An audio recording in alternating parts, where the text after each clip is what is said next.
To begin, I purchased a 36 by 48 piece of acrylic from Home Depot. To prep the piece, I covered all 4 corners with 2 layers of painter tape, measured up and over 1.5 inches, and marked. I then used a regular drill bit to slowly drill the hole into the acrylic, making sure not to crack it. This will come in handy later.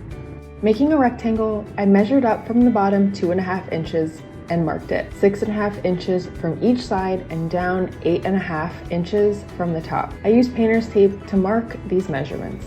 Then, measuring 5-inch strips, I marked and taped off vertical lines and repeated this step for the horizontal lines.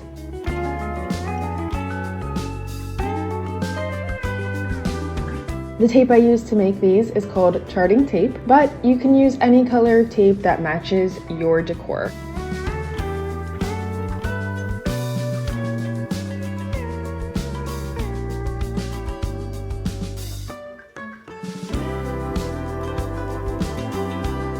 After all the lines were marked, I cut the excess tape off with an X-Acto knife and removed the painter's tape. I then went outside to give my sign standoffs a coat of gold spray paint to match the rest of my calendar. While these were drying, I secured my vinyl letters to mark the days of the week to the top of my calendar. I made these with my Cricut, but you could cut your own or get a set of stickers from the craft store to spell out the days of the week. Now it's time to hang. Having a partner comes in handy to hold the calendar up to make sure it's level and then mark the corners where you drilled.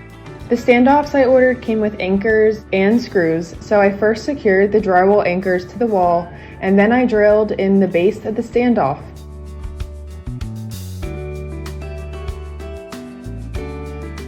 Then we lifted the calendar and slid the pre-drilled holes onto the screws and secured them with the stoppers. I am thrilled with how this calendar turned out.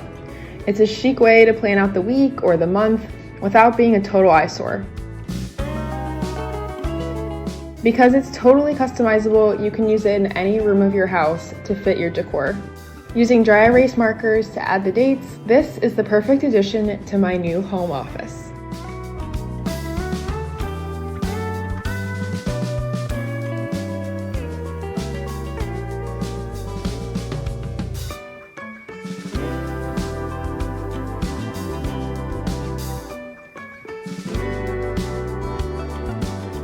I hope this inspired you to make your own giant acrylic calendar, and I'll see you in my next video.